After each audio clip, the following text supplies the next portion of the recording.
Hi. Hi. Hi. Hello. I'm curious about Building open, authentic, loving relationship. I'm curious about jealousy.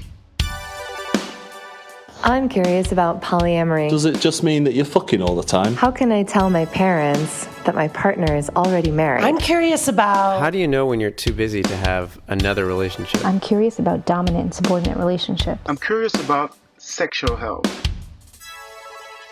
How can relationships evolve with people as they grow and change? Happy holidays and welcome to the Curious Folks podcast. This podcast is for those who challenge the status quo in love, sex, and relationships. My name is Effy Blue. And I'm Jacqueline Mislaw, and we have a special holiday gift for you today. During this festive season, family tends to be the front of mind. From figuring out how to spend time with them, especially amidst a pandemic, on what's on TV, the stories told, and the music played, we wanted to join this holiday spirit with our own version of a holiday family story. We bring you a story for the family like no other. It'll warm your heart and challenge the ideas of love, parenthood, family, and more, all at the same time. We recorded this piece a year ago when our podcast was still in its infancy. And we didn't know much, but we knew that this was a precious story that needed the right editor. And with the talented Nita Pollock on board, we were able to take this story out of the archives and finally share it with the world. So steal some time today for yourself and listen to a different kind of family story, filled with all the drama and hope of Dickens, but with a much more interesting and important twist. So Ryan, you and I met at an event with the amazing Midori, and you kindly shared your story with me at the time, and it blew me away. I was so intrigued, and it was such an interesting story. From then on, I have been convinced that I want to hear that story again on the record, and I want to share that with the world, and you kindly obliged, and you're here. And I am super grateful, and I am so excited to hear it all over again and an update, because there's a big update. And I really am grateful you're here. So tell us a bit about yourself. Well, thanks for having me. My name is Ryan. You said that already. I live in Queens with my partner and our 2 dogs. I am a trans and non-binary person. I work in the sex industry, primarily as an educator. And I am a queer, non-monogamous person and also a birth parent. A birth parent. Mm-hmm. This is not a term that you hear very often. People just say, I'm a mom, I'm a dad, I'm a parent. And you say you're a birth parent. Yeah. Can you tell us a bit more about that? Yeah. So to put it really dryly, I'm a non-custodial parent, which I think has a lot of different implications for a lot of different types of stories. But in my case, what that means is that I am the parent of a child in an adoption dynamic.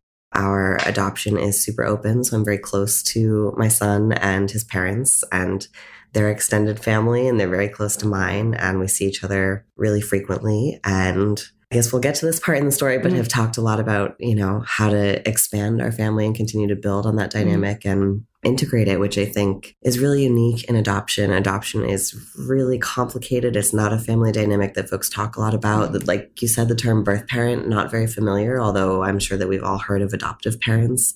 And I think that there are a lot of reasons for that.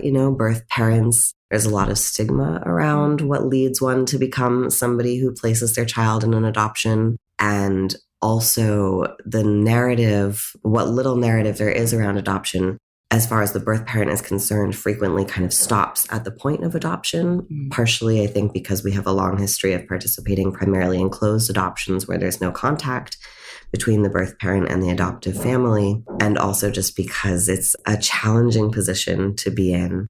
I wonder if maybe it's not something that people are always prepared to hear about or to bear witness to. Because for all of the beautiful things that can come out of adoption, that come out of family building in general, it's complicated. And I also think it can't be extracted from living in a society that is capitalist, that doesn't provide people with access to the sufficient resources to parent when they want to all the time, or that doesn't provide people with access to a full range of reproductive choices. And so that conversation about the choices that we make becomes complicated with this nuance of coercion that I think is really uncomfortable. But in the world of sex ed and sex positivity, coercion is something that we talk about a lot in the context of consent. And I think it has a place in talking about family building too. For sure. Yeah, absolutely. I definitely want to explore that more as we carry on this conversation. Now, when we talked, you kind of shared that the story of how you are, you are where you are today. And I think it started with you not even thinking that you can have a child, right? Yeah. So can you talk a little bit about that? Oh, definitely. Like I said, I'm a trans person. When I became pregnant the first time, I had been on testosterone for 3 years. And that was...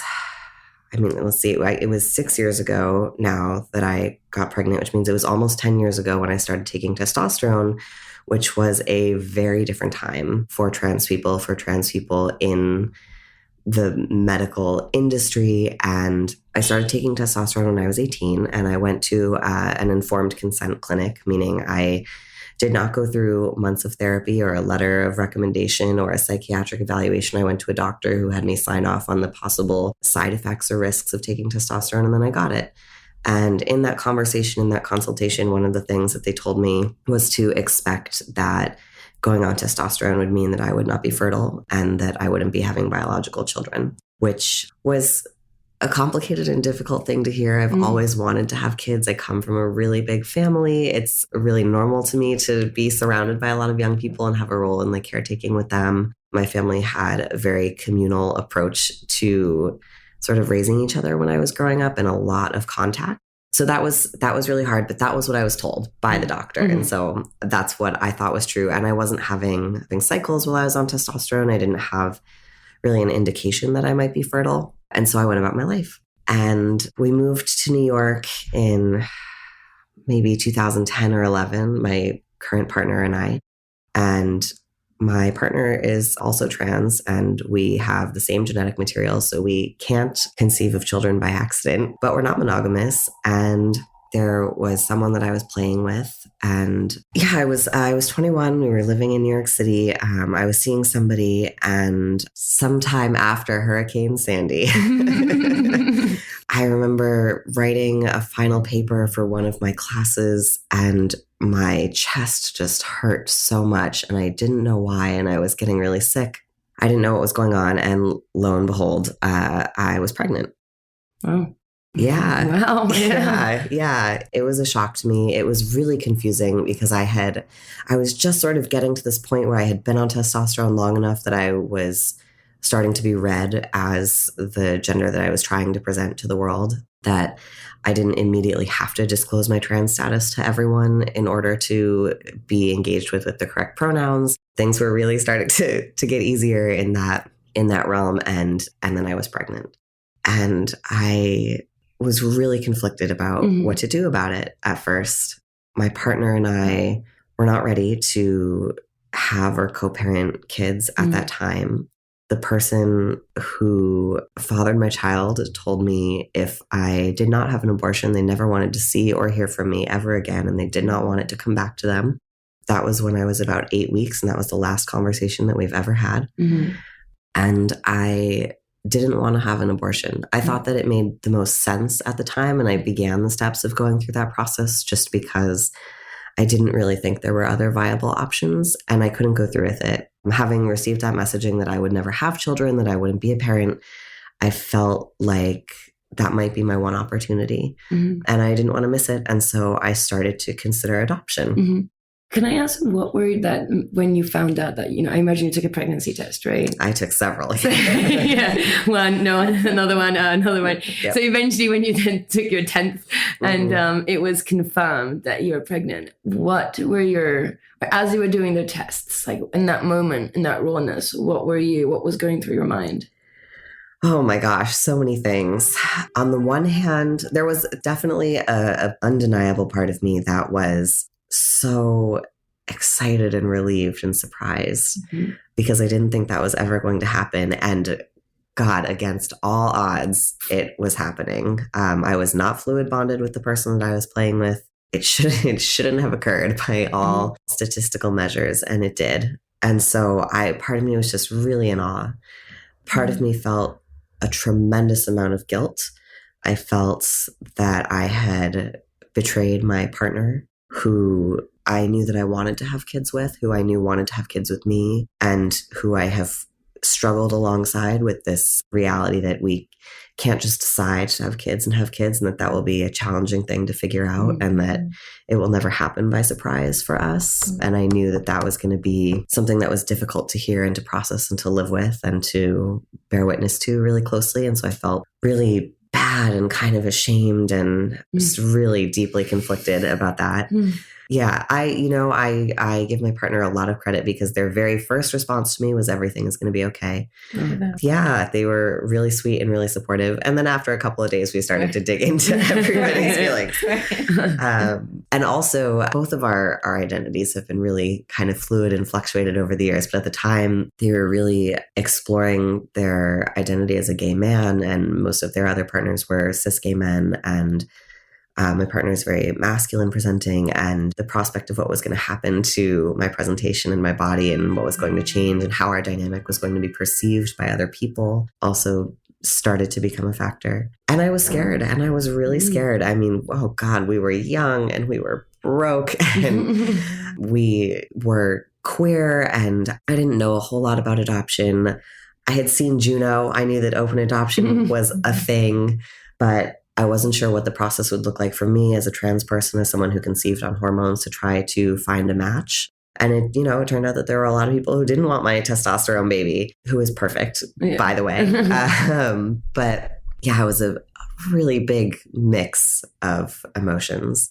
But I'm something of a pragmatist. I do pretty well in a crisis. I like to get myself organized and just kind of go through the steps. And so that's what I started to do. I talked to my partner about wanting to pursue adoption, and I started looking into adoption agencies and talked to a very small handful of people that I knew about what was going on. I was not having a lot of luck in the agency department. A lot of adoption agencies are very religious. They're not all LGBT friendly, and if they are, really it's that they're LNG friendly, and that they're not necessarily informed about trans people, let alone trans people reproducing. And then that sort of started me down this path of trying all these different avenues to find the right match, which was complicated and taught me a lot about how, even queer and poly people are not immune to some of the insidious and toxic lessons that the path to nuclear familydom teaches us. I'll never forget. So when I was going on these high stakes first dates, right, with all these different prospective parents, I met this couple that I thought on paper was going to be a great match. They were queer and he was trans, and they were non-monogamous. They were from my home state. And I thought, this is going to be great. Like, this is going to be it for sure. I was sitting at their table, and I just remember them really driving home to me, that they thought the ethical thing was to be in contact, but that the contact would be limited, and that I wouldn't be referred to as mom or dad, that only they would be mom or dad, because they wanted to make sure their child knew who their parents really were. And they wanted me to have a home birth in their home. And they had all of these preconceived and really steadfast ideas about how the process of adoption and birth was going to look, and very possessive ideas about who was going to be who to this baby, which really turned me off. Felt just, oh God, I felt like a breeding animal. Yeah, that was just exactly what I was thinking. Yeah, very transactional. Yeah. Very dehumanized. Yeah. And it also just made me wonder, if we are queer and we're poly and we can accept the notion that there's not one true partner, why is there only one true mom or only one true dad? And why are you so invested in distancing me from calling myself a parent or calling my child my child? Like, what is that? What is that about? And it didn't feel good. So that was not the match. And had you thought through a vision for yourself of what you wanted that relationship to look like? That was my question. I had thought about it, and I knew that I wanted to pursue an open adoption because I never wanted my child to wonder where they came from or why they were adopted. And so when I chose adoption, one of the commitments that I made was that I would always be there to answer those questions. And I don't know. I think that that's important. And beyond that, I hadn't really thought out the details because you can't imagine a whole relationship, before it happens. You have to do it with the people who are actually involved. But the thing that I was really committed to was being there to let my kid know why I chose to do what I chose to do. And I kind of felt like, what would be the point if I was just going to bring this kid into the world to disappear, to not be a part of it? Now, on the other side of it, I have a lot more understanding for a lot of different directions that birth parents might take for a lot of different reasons. Because it's really hard. And, I was really early in my pregnancy when I made the decision to go through with adoption. And I was 12 weeks when I matched with the people who are my son's parents. And so we spent the majority of my pregnancy bonding and building a relationship and talking about what it would look like on the other side. Still, none of that prepared any of us for what the reality was when that happened. But we at least all agreed that it was important to try. So eventually, I met all these people, and then I met my kids' parents. I met them through a mutual friend that I knew from a queer party, of course. And they also sounded on paper like a really good match. They're also queer and non-monogamous, and one of them is trans. And I was really anxious about matching with people where there wasn't a trans person in the equation, because I wasn't sure if they would be able to see or respect my gender, especially through the process of pregnancy, let alone afterwards, or if they would have concerns or preconceived notions about what it meant for me to be pregnant as a trans person. So there were a lot of things that I felt really confident about going into it. And we met up in Brooklyn one night for dinner. I just knew right away that they were the right match, that they were going to approach parenting in a way that I would have liked to approach parenting. And maybe we weren't exactly the same, but that they had a lot of the same values that I had.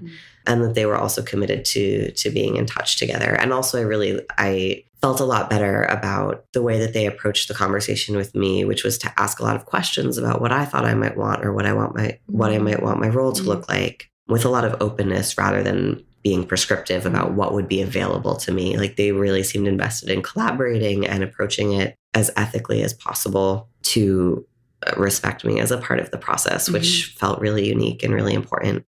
Just, can I ask, as you were finding these people that you're going to these first dates, so the agencies aren't being helpful. So are you kind of using your own network, your own sort of what's available to find these people, and doing that work yourself? I was using mostly the internet.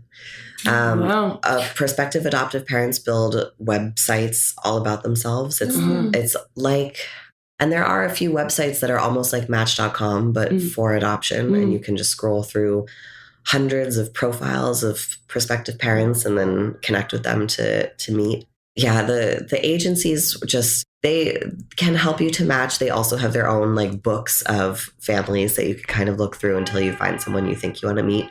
But they're very, very heteronormative. All of the language is you as a birth mother and you as an expectant woman, and all these things that really turned me off. And then also there are a lot of different practices that agencies use around how they place babies, depending on where they come from and how much they charge for a baby of what background to an adoptive parent. Yeah, if you want a white infant, you're going to pay more than someone who's willing to adopt a child from a different background, or a child that's a little bit older, or, whatever. It's sick. Yeah, it's awful. Really sick. Yeah. And it's really interesting, too, the focus specifically on adopting infants as opposed to children, because I think there's this appeal of an idea that an infant is a clean slate and that you won't have to engage with the background in the same way, which is never true. Unless you are going to not tell your child that they're adopted, which I don't think is a very fair thing to do. Eventually they're going to want to know about their life, and the better prepared you are to have that conversation with them, the better prepared they are to receive the information. Or better yet, if you normalize their story their entire life, then they don't have to hit a wall someday. Sure. A lot of agencies do encourage some degree of openness, and what typical openness looks like in an agency adoption might be a letter and photos for the first year, once a month, and then once a year after that until your kid turns 18, and the agency intercepts all of your mail correspondence, so you don't have access to each other's addresses.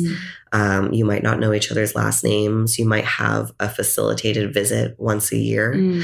It's very low level of contact and it's facilitated. It's not organic. And that's, for a lot of people, that's best case scenario. And there's this idea that there's some protection offered by creating a certain degree of anonymity between the birth parent and the adoptive parents, even though birth parents fill out pages and pages and pages of paperwork about your background and your medical history and what subjects you did well in school and what your hobbies are and what your relationship with your own family is like, that the adoptive family gets access to, and you get to read a profile that they've created of themselves. So there's already this huge imbalance in access to information. But I think that there's this lingering fear that agencies help to validate in a way that birth parents are to be kept at arm's length for any number of reasons. This sort of boogeyman that the birth parent is going to show up and try to reclaim their space as the one true parent someday and disrupt your perfectly constructed family, which I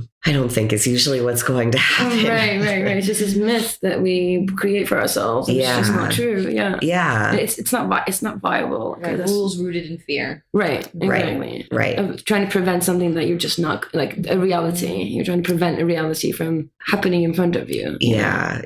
And there are a lot of things that, there are a lot of side effects of abiding by that philosophy that have, I think, negative impacts and negative outcomes for everybody involved in an adoption dynamic. I was receiving all of that and processing all of that and just really put off by it and had, my own notions about family building and what it could look like or what it should look like or what I hoped for. And it seemed like my son's parents and I were really on the same page. So we moved forward with the match. Can I ask a question? One of the things that you mentioned that was important to you was that they be able to respect your gender identity, even though there would be shifts in your body. And you'd mentioned that right before you got pregnant, you started to feel like you were being perceived and people were responding to you based on your gender identity, and you knew that would change. Did the prospect of you having to now re-clarify for folks, and did that feel frustrating? Did it feel, you're an educator, did it feel like another opportunity to educate? Did it feel exhausting? Like, tell me a little bit about that. All of those things. All of the above. Yeah. Early in my pregnancy, so I stopped taking testosterone as soon as I found out that I was pregnant, and I've never been back on. And early in my pregnancy, I was more open about it, and I had more energy to kind of navigate that conversation with people about what it felt like to be going through this process that is highly gendered for a lot of people, and that people assumed would make me feel really dysphoric. And then there came a point where I just was kind of surviving the whole process and had to prioritize where my energy was going, being I was in school full time and I was working and I was pregnant and I was trans, and I couldn't do all of those things all the time. And so there came a point where I just was kind of getting through the days and not really engaging with folks with conversations or asserting my identity to people that I didn't know. And you were looking for parents for your kids, right? All those things, and looking to make a future, right. Trying to maintain my relationship, which was really hard. It was a really challenging time. My partner and I would be out in public. People would congratulate us, would assume that he was the father of the child, assume that we were raising the child, assume that we were excited about being pregnant together, and just put us through this ringer of constantly having to face this question of, are we going to go there and tell this person what's what, or are we just going to smile and say thank you and feel terrible about it for the rest of the day? And neither of those options are really appealing, but you don't always want to tell the waiter at Chili's everything about gender and parenting and reproduction. I love that you shared that, because I think it gives people permission to sometimes just be and focus on surviving and not always focus on, I think that when one finds themselves in the status of not being, not being the majority, you always feel like you're educating or always feel like explaining, and that sometimes giving people permission, you don't have to educate today or explain and you will have to battle either saying something or feeling bad that you didn't. And that is the struggle, but sometimes just surviving is actually the thing that you need to prioritize. Yeah, it was complicated because neither choice feels great and neither choice really feels like a break, but you can't be on all of the time, and it's not your fault. It's not my fault that other people assume that pregnancy and womanhood are inherently connected, or that every pregnant person who's accompanied by someone who looks like a man is like, that's the person they're reproducing with. It's not my fault that those are the assumptions that people make. It impacts me, and it impacted us a lot to face that constantly. And it put a huge strain on our relationship. You know, I know that my partner has always wanted to be a father, and having to be so close and yet also so far away from the process that I was going through, and to have people force them to engage with it so regularly, I think created a lot of really intense feelings to process, probably a lot of resentment, and things were really tough for a while. But, you know, we kept on keeping on, and I stuck it out with the relationship with my kids' parents, who were really supportive and really patient and really great through everything. And then towards the end, you know, I started to feel like I had things under control. My partner and I decided to stop living together for a short period of time because it was just a lot. So we moved a mile away from each other so that we could still see each other all the time, but have a little bit of space around this like super tender thing. I got out of school in May. My baby was due in July. So I had a little bit of downtime to just prepare. And at that point, I felt like, okay, like, I figured this out. I've made my choice. These people are great. This is best case scenario. I'm going to get to be a part of my kid's life. They understand my gender. I'm going to be like a fun uncle. This is going to be great. This is perfect. This is fine. This is fine. And then the baby came, and gotta say, the day that I went into labor, my partner, God bless him, showed up and took me to the hospital and got me through what was like really intense, really intense. Birth is really intense. My water broke at my apartment, and 4 hours later, my baby was in my arms. Yeah, it happened really fast. We spent probably a third of that time on the Q train and another third of that time in triage. And it was just the two of us for most of it. And I just remember my partner really putting on an excited and you can do it face for me all day, and just repeating like, this is temporary. You're going to have a baby. You're going to get through this. This thing you're feeling is temporary. It's going to be okay. It's going to be okay. As I was, you know, screaming that I was dying, having back labor, and there was no time for meds. So I got the natural birth that I thought I wanted. Careful what you wish for. Oh yeah. Oh my God. And then all of a sudden, this baby was earthside, and we were in the hospital with my son, and the reality of how hard it was going to be started to set in. We had these brief 2 days where my son was my son, and I feel so complicated about that time because it was so precious to me as this only period of time in his whole life where I would be responsible for him and where I would be able to take care of him exactly as I saw fit.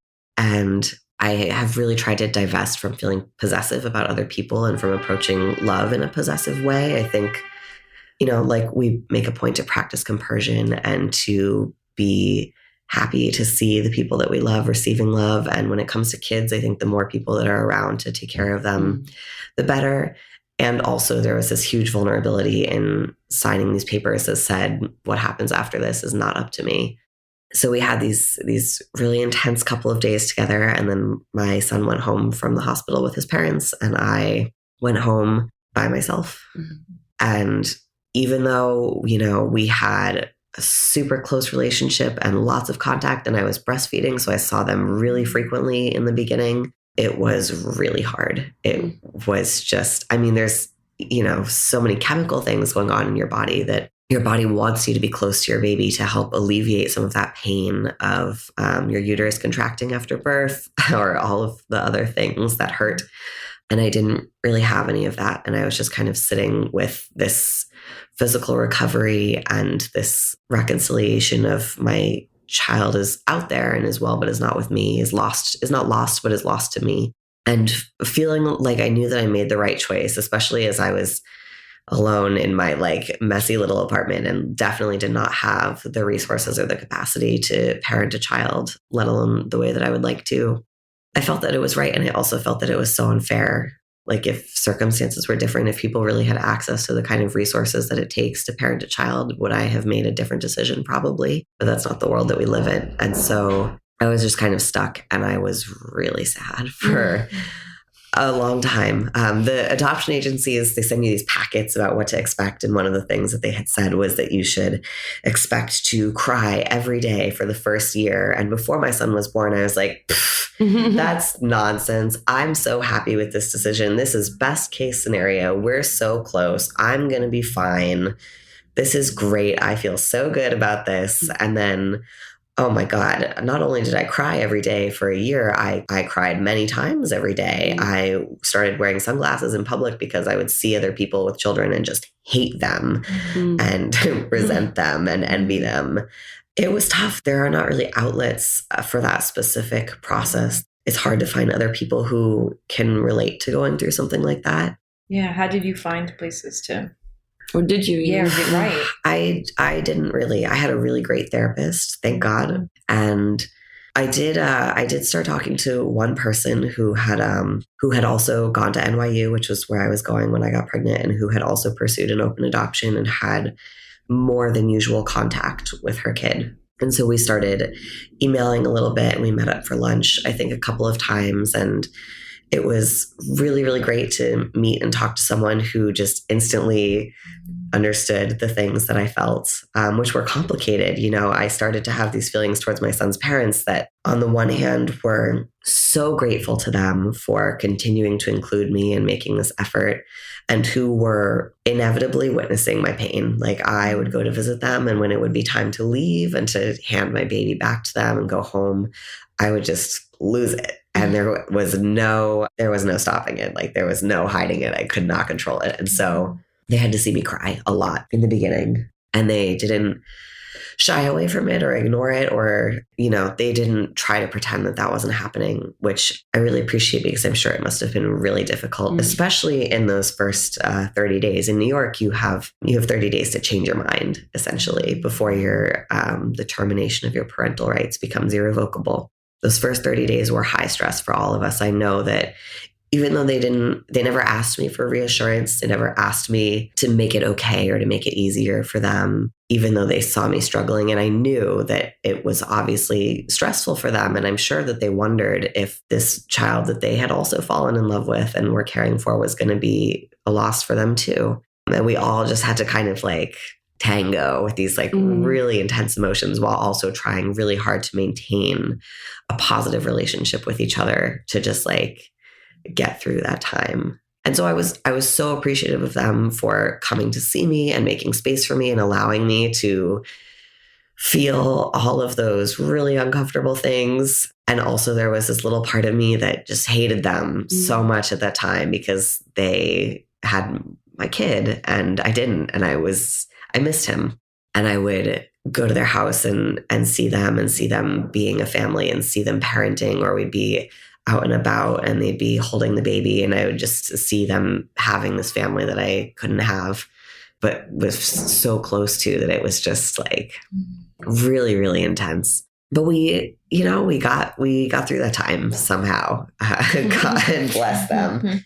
And I think that going through all that was part of what made me understand a little bit more why people pursue close adoptions or less contact adoptions, right? Because that process is just agonizing for everybody involved. Like I cannot describe the like intensity of pain of being a close witness to your kid and someone else's family that you are outside of. And I feel so fortunate that we have this very non-traditional dynamic and have made such an intentional effort to be inclusive of each other and respectful of each other, and to not be also on top of all of that competitive about titles or roles, or, you know, who answers the question when we're all out in public and somebody asks whose kid it is.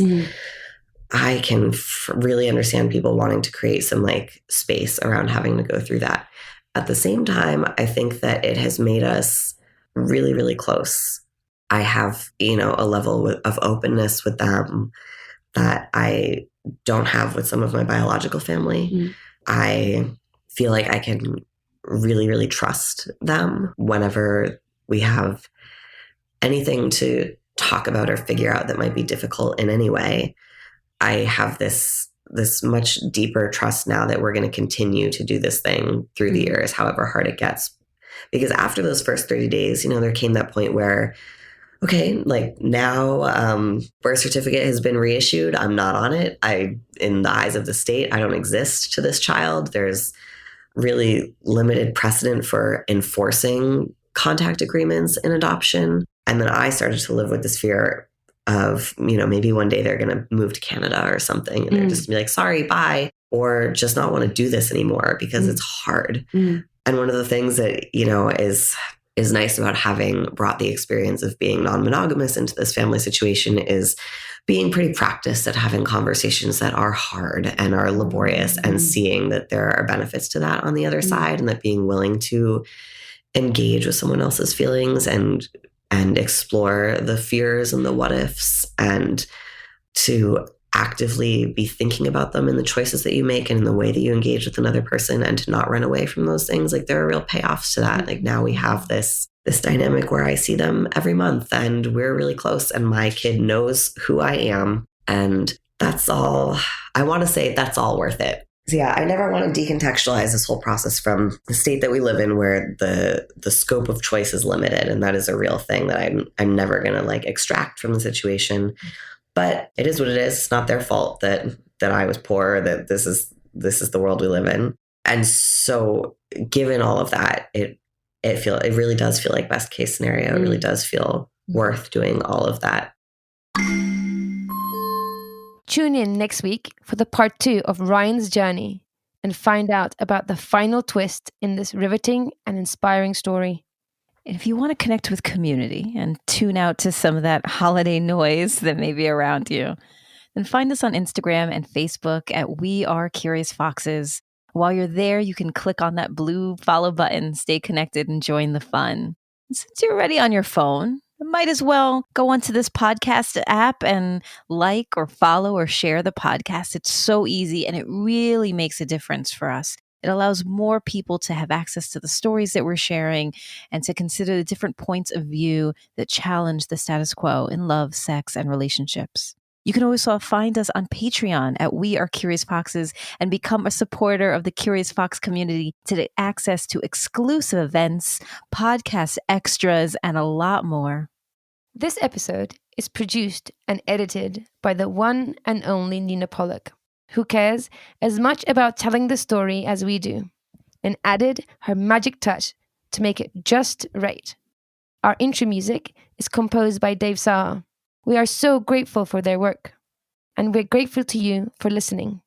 As always, stay curious, friends. Curious Fox Podcast is not and will never be the final word on any topic. We solely aim to encourage curiosity and provide a space for exploration through connection and story. We encourage you to listen with an open and curious mind, and we'll look forward to your feedback. Stay curious, friends. Stay curious. Stay curious. Stay curious. Stay curious. Stay curious. Stay curious.